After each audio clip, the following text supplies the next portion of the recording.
دیکھتے آنکھوں اور سنتے کانوں کو علی وائس کی طرف سے میرا سلام ہو۔ کسی شہر میں ایک سکھ رہتا تھا۔ وہ سکھ بوڑھا ہو گیا تھا اور اس کا بیٹا جوان ہو گیا۔ بوڑھے کو دمے کا مرض لاحق ہو گیا۔ اب رات ہوتے ہی دمے کا شدید زور ہو جاتا، کانسی اور بلغم کا نکلنا شروع ہو جاتا۔ چنانچہ ساری رات یہ سلسلہ جاری رہتا۔ وہ بیچارہ خود بھی پوری رات جاگتا اور شور کی وجہ سے دوسرے کو بھی جگاتے۔ بیٹا سارا دن کام سے تکا ہارا ہوتا، بار بار نیند اکڑتی تو بہت تنگ ہوتا۔ آخر پھر سوچتا کہ کوئی بات نہیں، باپ ہے۔ لیکن رفتہ رفتہ جب دیکھا کہ روز کا ہی قصہ ہے، نہ تو یہ مرتا ہے نہ جان چھوڑتا ہے، یہ تو ساری رات جگاتا ہی رہتا ہے۔ ایک دن اس کو خیال آیا کہ کیوں نہ اس کا کام ختم کر دوں۔ چنانچہ قریب میں ایک دریا بہتا تھا۔ ایک دن اس نے اپنے بوڑھے باپ کو کندھوں پر بٹھایا اور دریا کی طرف چل دیا۔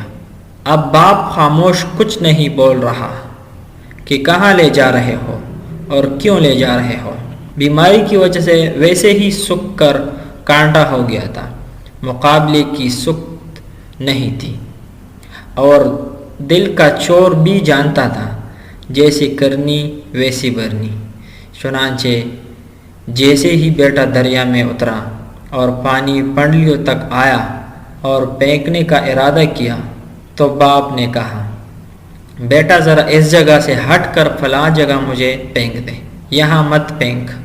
بیٹے نے کہا، یہاں میں اور وہاں میں کیا فرق ہے؟ یہاں بھی پانی ہے وہاں بھی پانی ہے۔ باپ نے کہا، بس میری خواہش ہے۔